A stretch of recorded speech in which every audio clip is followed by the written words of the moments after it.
I want to read to you today from Joshua chapter 17, verses 3 through 6.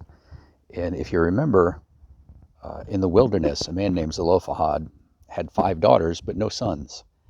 And when he died, his daughters went to Moses and said, "Why should our father's name be forgotten in Israel?"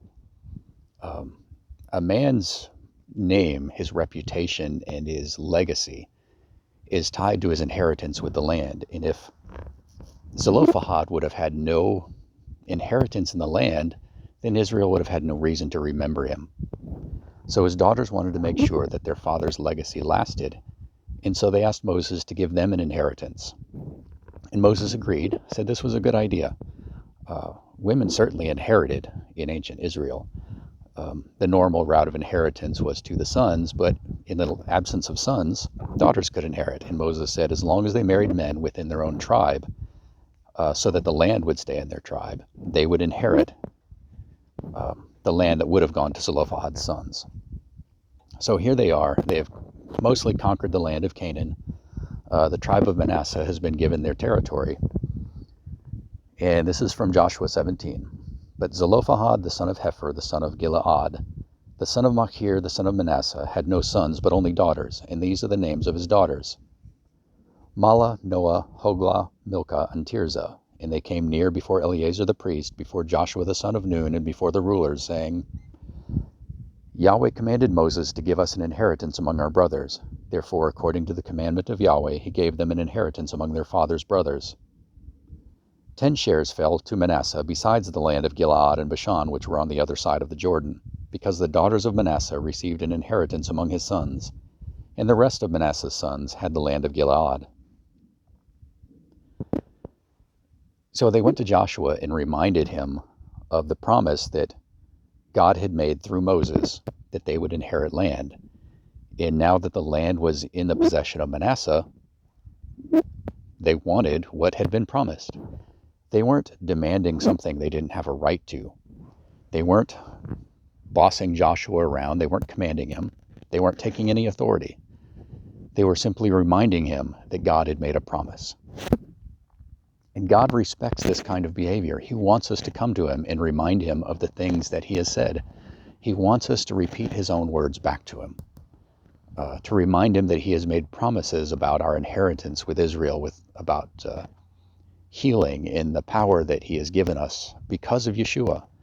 Let me read you another passage from Exodus. This is Exodus chapter 32, verses 11 through 14. Then Moses pleaded with Yahweh his God and said, Yahweh, why does your wrath burn hot against your people, whom you have brought out of the land of Egypt with great power and with a mighty hand? Why should the Egyptians speak and say, he brought them out to harm them, to kill them in the mountains, and to consume them from the face of the earth? Turn from your fierce wrath and relent from this harm to your people. Remember Abraham, Isaac, and Israel, your servants, to whom you swore by your own self, and said to them, I will multiply your descendants as the stars of heaven, and all this land that I have spoken of I give to your descendants, and they shall inherit it forever. So Yahweh relented from the harm which he said he would do to his people.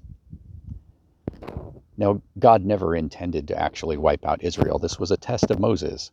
God wanted Moses to remind him of his promises. God keeps his word, and if he doesn't keep his word, then his reputation, his name, is harmed in the world. And God's name is one of the most important things to him. He wants to protect his name. He wants us to protect his name. And part of doing that is reminding him of the promises that he has made to his people, including us. God so honored, and Joshua so honored, the daughters of Zelophehad for reminding them of the promises that God had made, that he not only gave them each an inheritance from their father, he gave them each a double portion. 5 daughters inherited 10 portions. And their names are recorded in Scripture, I think 4 or 5 times. These women, they not only preserved their father's name, but by reminding God of his promises and by honoring their father, they preserved their own name more than most people in the Scriptures. So remind God of his promises. Remind him of his name in that his name depends on keeping his promises, and he will. He always keeps his promises. This is Jay Carper from American Torah. Be blessed.